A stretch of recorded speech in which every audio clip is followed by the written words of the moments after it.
O barato é que você vai lá no espiritual, numa coisa que a gente pode rebater aqui para o real. Será que a gente não pode encarar isso como uma missão de reorganização da nossa sociedade? Porque nós não somos ilhas, né? Não adianta a gente querer chegar na espiritualidade para falar, não, agora que eu sou um desencarnado, agora eu me conecto com a humanidade, né? Não, vamos nos conectar enquanto vivos, porque como você colocou, isso vai, depois existe algo depois, você vai levar essa conexão junto, né? Não, aí eu acho que você já começa a voltar um pouquinho para o outro livro, a Lei da Atração, que a gente trata exatamente dessas mesmas coisas aqui, né? Então, isso é verdade.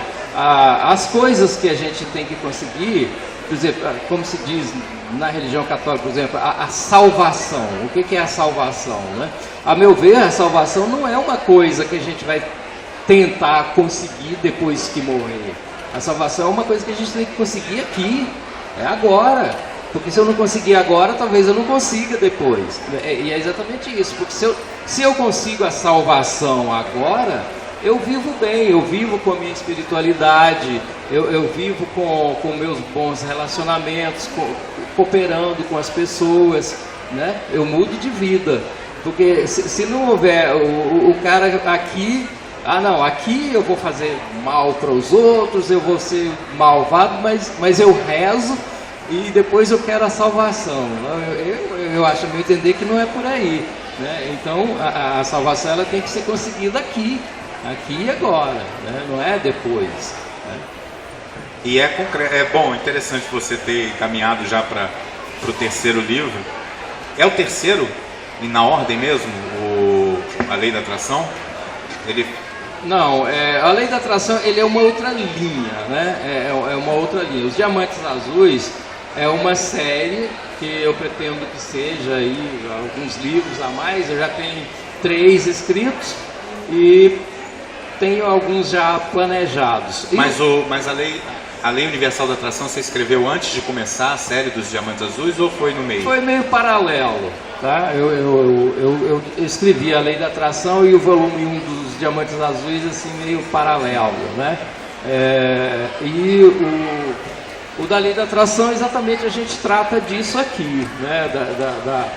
Voltando para a Terra e tratando dessas coisas aqui, como você falou, muitas pessoas. Até tem uma frase aqui que eu coloco aqui na introdução, deixa eu procurar ela aqui.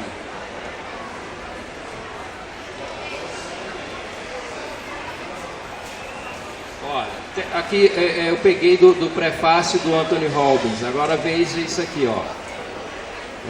Com bastante frequência, a dor e o sofrimento são desnecessários e cessam quando as pessoas controlam suas convicções, seus sentimentos, suas ações e emoções.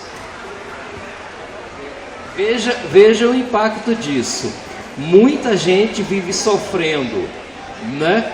E vem um psicólogo, ele é diretor de um hospital psiquiátrico, e nos diz isso aí: o sofrimento, muito do sofrimento é desnecessário. E se você observa isso, você começa a observar isso assim claramente, nitidamente, né? Muitas pessoas sofrem desnecessariamente, sofrem por pura imposição mental, né? Ou dele mesmo e logicamente disso que vem de outras pessoas, né? Vem que o Anthony Robbins chama das sugestões, né? Das sugestões de outras pessoas, da própria religião, de outras pessoas, de pai, de mãe. Esse moleque não presta para nada, esse moleque nunca faz nada direito. E a pessoa cresce com isso internalizado. Eu não presto para nada, eu não faço nada direito, nada que eu faço dá certo, né? Então esses paradigmas traz isso para a pessoa, né? Então esse livro existem vários outros livros, mas quer dizer, é a pequena luzinha que eu pretendo acender. Eu sei que já existe grandes autores que fazem essa literatura, palestras e tal, mas quando eu comecei a estudar isso, falei, gente, eu tenho que acender uma luzinha. Eu quero acender uma luzinha. Uma só que eu acender, tá bom. Eu acho muito legal essa sua iniciativa, porque realmente o tema está super explorado em termos de produção, né? Mas nesse tipo de livro, não tem quem tenha acertado com todo mundo. O cara pode ter lido 2 ou 3 títulos nessa linha e não ter entendido ou ter achado chato a maneira como o autor encaminha o assunto. Então eu acho que sempre vale mais um toque assim, de alguém que, eu estou pensando sobre essas coisas e gostaria de compartilhar. Eu acho que o meio literário brasileiro perdeu um pouco essa perspectiva, que é muito real na Europa e nos nossos vizinhos latino-americanos, que a literatura é uma forma de alguém compartilhar com a gente seus pensamentos. A gente aqui só quer ouvir os pensamentos dos grandes ícones da literatura mundial. Tanto é que, mesmo numa feira do livro, certos destaques globais e nacionais são mais importantes do que os destaques locais. O que nós batalhamos aqui, vou chamar de o Clube dos Autores, Escritores e Editores de Brasília, é para que a gente comece a entender o seguinte: tem muito livro bom em Brasília, para o que você quiser. Você está precisando ler alguma coisa sobre legislação, tem autor aqui de Brasília. Ah, mas qual é a vantagem? Eu vou ler o cara só porque ele é de Brasília. Porque você vai conseguir conversar com ele ou ver ele falando sobre o livro dele em algum lugar. Isso já é uma vantagem. Porque você conhece o cara e fala, pô, eu dei pitaco no outro livro dele, ele escreveu um monte de coisa que eu tinha sugerido porque eu li o livro passado. Vai fazer isso com o Machado de Assis, já está morto. Se você for numa sessão mediúnica e pedir para ele escrever um pós-mortem, não é possível, não tenho nada contra, claro que a gente tem que ler os ícones, mas a gente tem que retomar a ideia de curiosidade e de vontade de tomar contato com outras opiniões. Então, se te interessam essas leituras que falam sobre o uso dessas leis universais, que são aqui expostas de maneira lúdica, né, romanceadas e tal, e aqui de uma maneira objetiva, mais pragmática, com exercícios, com atividades. Se essas coisas te interessam, não vai ficar só no Castanheda, como é que é o nome do nosso outro amigo lá que leu mesmo, do livro de Urântia? O Benítez, já leu o Benítez, já leu o Castanheda, já leu esses caras todos, leia também o Juvenil Tomás e outros escritores que têm essa linha de produção e que estão próximos da gente, né? Como dizia, ninguém conta a mesma história do mesmo jeito, né? Mesmo que sejam histórias talvez já conhecidas, eu acho que no caso dos Diamantes Azuis não, mas no caso da Lei da Atração sim, assim, o que é a Lei da Atração poderia ser resumida em algumas páginas, né?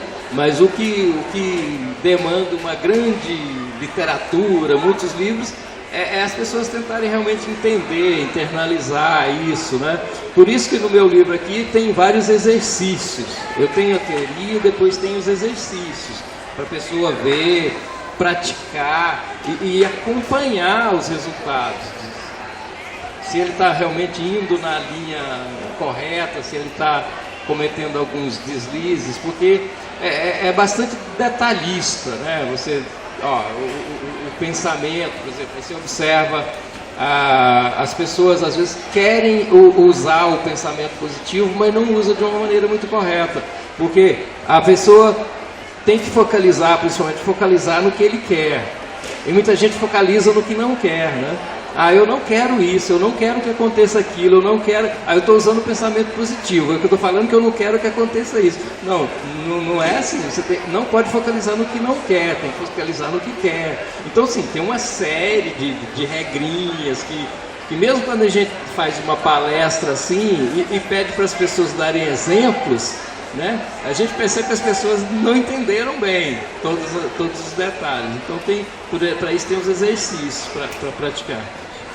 Isso é um vício da nossa formação também, né? Porque a nossa formação é muito negativa, né? É muito em cima do que não pode fazer. A gente é educado para ouvir não a infância inteira. Também aí eu retomo que, do mesmo jeito que eu falo que algumas religiões são empecilhos ao desenvolvimento espiritual, na medida que fazem discursos completamente anti-espiritualizados, a escola muitas vezes e o processo de educação que a gente sofre são muitas vezes empecilhos ao desenvolvimento da nossa educação, né? Eu tive até aqui na Horizonte Saber, tem uma outra autora, infelizmente eu esqueci o nome daquela, ela trabalha esse mesmo tema com livros infantis, né? Eu achei espetacular. Eu até perguntei para ela se ela já estava conseguindo penetrar nas escolas com isso, porque isso tinha que ser matéria escolar, obrigatória, né? A pessoa saber utilizar a sua mente, saber utilizar a sua espiritualidade. E isso não é ensinado na escola, né? A gente vai para a escola, aprende um monte de coisa, aprende o nome da mãe do César, aprende um monte de coisa, mas não aprende o que realmente, muitas vezes não aprende o que realmente é impactante para a nossa vida, que pode fazer diferença da minha felicidade ou do meu sofrimento, ou eu viver feliz ou viver infeliz. Isso, infelizmente, a escola ainda não ensina, né? E eu acho que devia ensinar. Essa temática é temática da filosofia há alguns milênios, né? Infelizmente, nos tempos modernos, foi um assunto visto de uma maneira banalizada, né? Porque a filosofia parou de ser vista como centrada nesse assunto. Até porque, inclusive, se a gente fosse levar a filosofia para a escola hoje, eu acho que esse era um dos primeiros caminhos. Nada mais importante e sensível ao aluno escolar para você falar de filosofia do que começar a falar sobre felicidade. Não adianta a gente ficar falando sobre outros valores que a filosofia... Vamos discutir estética, coisa mais chata. Vamos falar sobre ética. Se você não começa a discutir o que é felicidade, você não vai conseguir levar uma discussão sobre ética do ponto de vista real. Você vai ficar falando sobre teorias da ética, sobre filósofos que disseram o que acontece na escola muitas vezes. O cara teve 3 anos de aula de filosofia, o que ele aprendeu? O nome de Aristóteles, Sócrates, Platão, Heidegger e mais uma meia dúzia de filósofos. O que eles disseram? Não sei. Sei que uns eram gregos e outros eram alemães. Eu acho muito mais importante do que ficar falando sobre estética, por exemplo, se você vê um aluno um pouco desnorteado dentro da sala, a professora perguntar para ele: o que você está sentindo? Por que você está sentindo? Você sabe por que você está sentindo isso? Você sabe que você pode mudar isso, né? Eu acho que isso realmente é impactante para a qualidade de vida das pessoas. Mas é uma escolha de paradigma também, né? Porque eu não vejo muito nas escolas hoje essa pergunta como uma prioridade. O que você está sentindo? Como você está se sentindo? A pergunta é: você decorou a lição 43? Isso é importante, né? Eu não sei como é que uma pessoa infeliz ou chateada ou desinteressada, cuja curiosidade já foi desestimulada ao extremo, vá aprender alguma coisa, mesmo que ela tenha feito a lição 43 com todos os acertos. Eu pessoalmente me senti, quando eu comecei a estudar esse tema, eu sinceramente me senti traído pelas minhas escolas, né? Eu passei em banco escolar, passei primeiro grau, segundo grau, terceiro grau, pós-graduação, e ninguém nunca me ensinou isso. Eu não aprendi nada disso, né, em nenhum banco escolar, né? Então falo assim que acho que a gente tem até que trabalhar para isso, para que isso vá para o banco escolar, né? Porque isso é que realmente faz a diferença na vida da pessoa, é qualidade de vida, né? E não é uma qualidade de vida pré-fabricada. Você está propondo aqui, não é: olha, gente, todo mundo tem que ser assim, comprar esse tipo de roupa, escolher esse tipo de trabalho. Não, é justamente o oposto disso. Você tem que descobrir o que você quer fazer para ser feliz. O caminho da sua felicidade é você que dá. Aí eu acho também que a escola não vai ser muito sensível a isso, não, porque precisaria primeiro que a estrutura entendesse essa dinâmica, que os participantes, os adultos, né, os professores e diretores e coordenadores entendessem essa dinâmica e começassem a priorizar isso. Aí eu não sei se o mercado que quer consumir esses alunos no futuro está interessado que eles levem esses questionamentos à frente. Eu acho que o mercado está interessado em saber se eles vão saber escrever, se eles vão conhecer os programas de computador que vão ser necessários para o trabalho deles. E é triste que a gente vá continuar formando gerações dentro do que o mercado precisa, porque parece que a gente prepara nossas crianças para funcionar dentro do mercado e não para elas funcionarem como elas mesmas, né? Aí se a gente for assim descambar para esse lado, a gente fica a noite inteira na reclamação. Eu prefiro trabalhar numa outra linha, porque isso que a gente está colocando aqui É o que eu chamo os mitos chamam de a energia de terceira dimensão, né? Então, é essa energia do individualismo, de você formar um aluno pensando em que ele vai consumir seu produto, e isso é individualismo, né? Então, essa luzinha que eu procuro acender e procuro levar as pessoas a acenderem, é exatamente para mudar essa energia. Nós temos que mudar essa energia de terceira dimensão para energias diferentes, né? Para a energia da cooperação, da irmandade, do sentimento do um, né? Que nós falamos lá ali, da individualidade e do mesmo tempo da totalidade, né? Porque, voltando àquela história da salvação, por exemplo, eu acho assim, eu acho que eu não vou para o céu e você vai para o inferno. Eu falo assim, eu vou para o céu, mas o Cássio vai para o inferno, então tá. Eu acho assim que a gente tem que trabalhar em termos de humanidade, né? Então é essa energia de quarta, quinta e multidimensional que pode nos trazer isso, né? E cada um que possa, que acenda a sua luzinha nesse ponto, né? De mudança de energia da humanidade.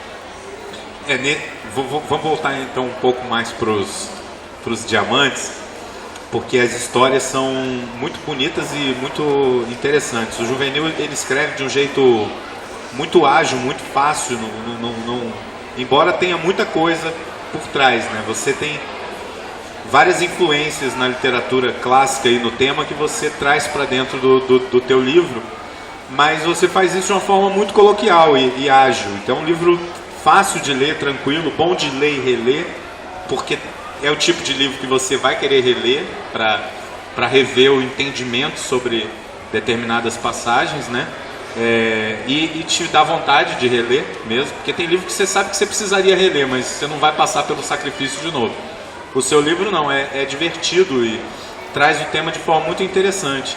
No primeiro episódio eles se apresentam, né, e cumprem uma missão. No segundo episódio eles começam a assumir uma missão mais ampla e mais profunda, né, de relação com isso que você está falando, de recuperar as energias do universo, né? Sem essa visão, numa visão de compreender a individualidade, mas entender também a importância disso no todo, né? No terceiro episódio você já disse que vai falar sobre as sombras e as bolhas. Eu queria saber, antes de falar um pouco do terceiro episódio, quais foram as influências que mais te ajudaram a construir esse universo de poderes e de situações fantásticas que está envolvendo as duas tramas.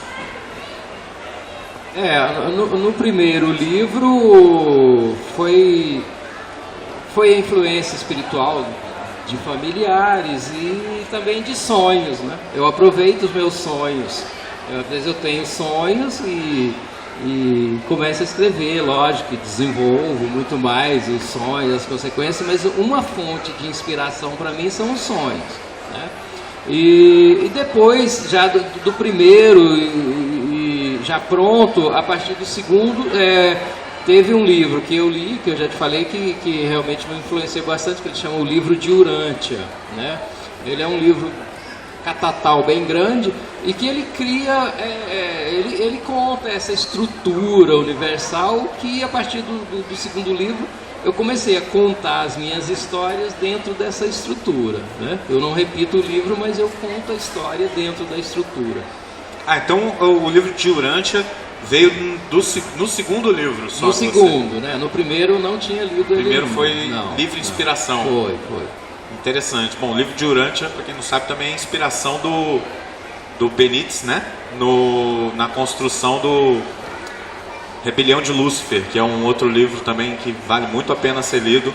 Não é tão bom quanto o Juvenil, mas Cavalo de Troia também, né? E eu recomendo a todos e digo logo a minha opinião. Acho chato, mas recomendo. Quem quiser ler, que leia. Eu achei chato pra caramba.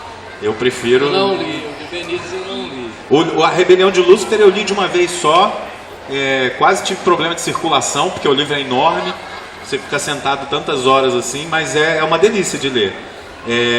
O Cavalo de Troia, eu Olha, eu leio os 3 seus de uma vez só, mas não consigo terminar de ler o primeiro episódio do Cavalo de Troia. É muito grande, é uma literatura mais complexa. Acho válido também. Eu estou dizendo que eu achei chato, não estou dizendo que é ruim. É bom, vale a pena ler, se você tiver coragem. Você falar uma coisa, alguns retornos interessantes que eu tive desse livro aqui foi que a pessoa às vezes diz assim, que vê o tema e às vezes fica receoso de ler. Eu não vou ler sobre isso não quero ler sobre isso não. Mas aí quando a pessoa começa a ler, algumas pessoas têm me retornado assim, você fala de um assunto que é complexo, mas você fala de uma forma suave.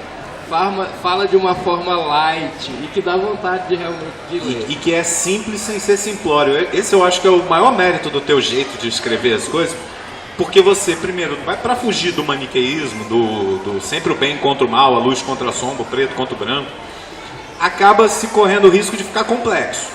Para você, né, sair do A contra B, você tem que dar uma complexidade. Você consegue fugir desse perigo. A tua literatura continua simples e não cai no risco de resumir as coisas a contra B e acabou. Então esse eu acho um grande mérito da tua construção.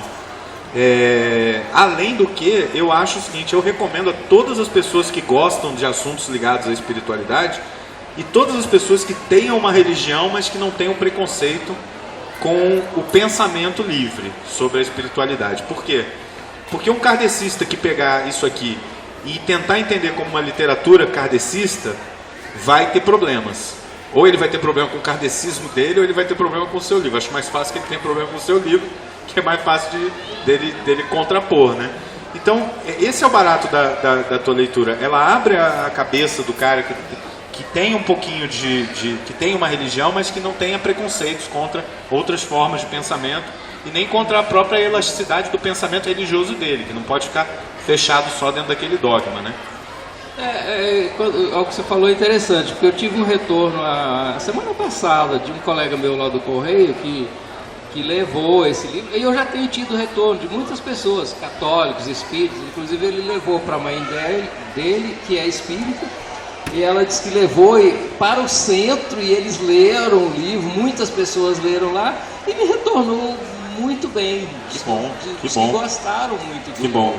Não, é porque, tem pessoas que podem ficar reclamando, não, mas isso aqui não é assim conforme a gente aprendeu.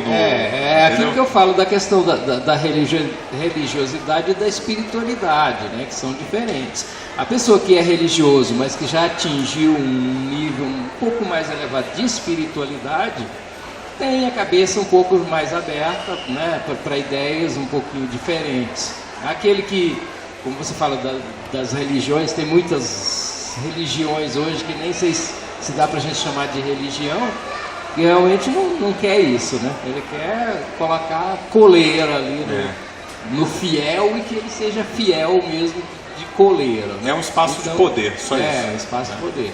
Então, não é esse tipo de religião que eu considero. Eu considero, sempre que eu falo, as boas religiões. Né? Entenda, né? Quem quiser entender o que é boa religião. Não sou eu que vou julgar, mas eu sei que existem as boas e existem as outras. Bom, muito bom. Eu acho que nosso tempo está chegando perto de acabar, apesar de que, em virtude do atraso que sofremos, a minha disposição era ficar aqui no palco até às 10 da noite, chamar todo mundo que já participou do projeto esse ano, entrevistar, já teve um monte de outras coisas antes, agora podia tomar o espaço aqui, mas eu não sei se vai ter alguma coisa, eu queria... Não vamos partir para essa agressividade. E nem vamos abusar da simpatia enquanto ela ainda existe, né? Mas antes de terminar o nosso tempo aqui, eu queria aproveitar para apresentar mais 2 livros que estão aí. Mas antes, olha legal, fazer assim, eu vou fazer tal coisa, mas antes eu vou fazer tal coisa. Mas antes eu vou... Não, antes eu queria saber se alguém tem alguma pergunta para fazer pro Juvenil sobre isso que foi discutido aqui, da espiritualidade e etc. Aonde está vendendo o livro? Perguntaram? Está vendendo ali na Horizonte do Saber, está vendendo no Sindicato dos Escritores. na Horizonte do Saber, no Sindicato de Escritores, não está vendendo a Tesauros, porque não é da Tesauros, mas a Tesauros também é uma editora que publica um monte de livro de autor de Brasília. A nossa editora France também publica praticamente só gente de Brasília. E como está muito dentro do mesmo campo, eu também recomendo esse aqui, Projeto Terra, Milton Avelar de Carvalho, que está aqui hoje nos prestigiando, e que é um romance também fantástico, que tem muito a ver, embora os personagens todos aqui estejam vivos até um certo momento, né, que você vai descobrir lá para frente e tal, mas isso aí fica a critério do leitor encontrar. Mas eu recomendo um excelente romance, e se você lê hoje, corre o risco de lá para 2015, 2016, você falar: eu li esse livro que hoje virou um filme de Hollywood, que merece virar um filme de Hollywood. O Diamantes Azuis eu pretendo transformar também em série de televisão, porque como as histórias são mais curtinhas, né, dá uma bela série de televisão, primeira temporada, segunda temporada, terceira temporada tá vindo por aí. O Juvenil já tá com vias de botar um programa no ar, na televisão, como é que é? Sim, a respeito da Lei Universal da Atração, né? Já temos o projeto aprovado na TV Supreme, estamos já planejando tecnicamente como que vai ser o projeto, e eu pretendo que no início de 2014 a gente esteja lançando esse programa. Né? TV Supreme. TV Supreme é o canal 2 da NET, né? Ou pela internet, né? TV Supreme. Que é uma TV nacional com sede aqui também, que produz várias coisas aqui, para quem gosta desses temas ligados à espiritualidade e outros assuntos aí, diria que alternativos, porque não tão... assuntos holísticos e tal, vale a pena conferir, é canal 2 da NET. Eles estão aqui, mas eles fazem coisas sobre o Brasil inteiro.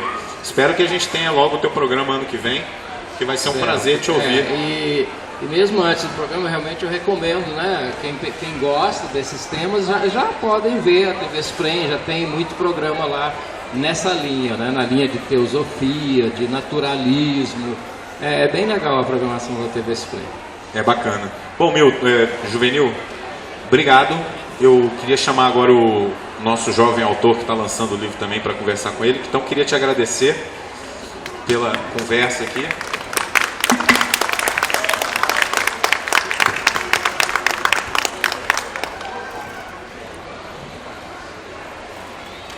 Vamos chamar aqui